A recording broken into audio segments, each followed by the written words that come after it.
As an athlete, I was taught to always be strong and to never show weakness and to push through any obstacle. There was no room for negative emotions, and at times, my depression would overpower me, and I'd just put my head under the water and simply scream.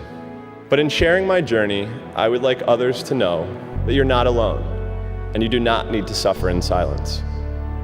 It's okay to not be okay. Good morning. Your Excellencies, honored guests, ladies and gentlemen. My name is Michael Phelps, and I'm here to share with you that things don't always seem as they appear, nor do they turn out the way that you expect them to. I didn't know it at the time, but 4 years ago, things were happening in my life that indirectly led me to standing on a stage in Qatar in front of some of the world's leading healthcare experts. At that time, I was a world champion swimmer with 18 gold medals to my name. I've been competing for 18 years, and I don't think I'd be boasting too much if I said that I became pretty good at the sport that I devoted a huge amount of my life to.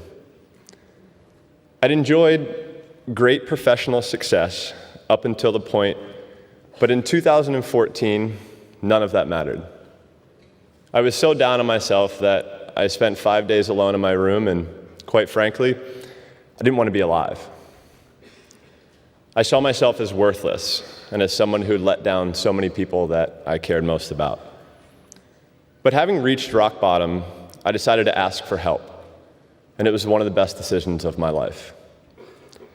As I started opening up and talking about my mental health challenges, I found strength, not vulnerability, and I realized that it's okay to not be okay.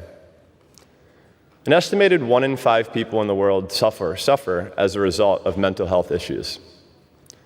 When depression hits, it can be debilitating, and it can feel like nothing really matters. Sometimes my greatest accomplishment was just getting out of bed. Compare that, winning a gold medal was pretty easy. Some stick their heads in sand. I mostly kept mine underwater. In the pool, I could focus on being a great athlete and pushing myself physically, but I was punishing myself emotionally and masking my anxiety and my depression. As an athlete, I was taught to always be strong and to never show weakness and to push through any obstacle. There was no room for negative emotions, and at times, my depression would overpower me, and I'd just put my head under the water and simply scream. In the end, I was lucky. I realized that it was okay to sit down with a therapist and talk. It wasn't easy for me, but it was necessary. The decision I made to seek professional help saved my life. That's why it's an honor to stand up here in front of you today. It's an honor to have the chance to thank the healthcare community. I'm grateful for the chance to play my part in opening up the conversation about anxiety and depression and removing the stigma associated with this area for mental health. For me, self-awareness and vulnerability is empowerment. I know how difficult it can be for people to discuss and confront mental health challenges. I understand how it can seem like an insurmountable barrier to getting help and the support that is needed. But in sharing my journey, I would like others to know that you're not alone, and you do not need to suffer in silence. It's okay to not be okay.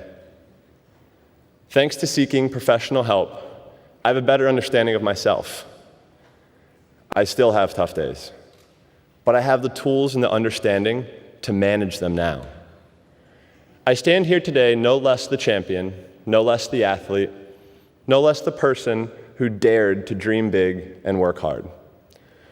While the medals I've won are very special, they pale in comparison to the efforts that myself and all of you are doing to help save lives by empowering people to seek the help and support they need in addressing mental health.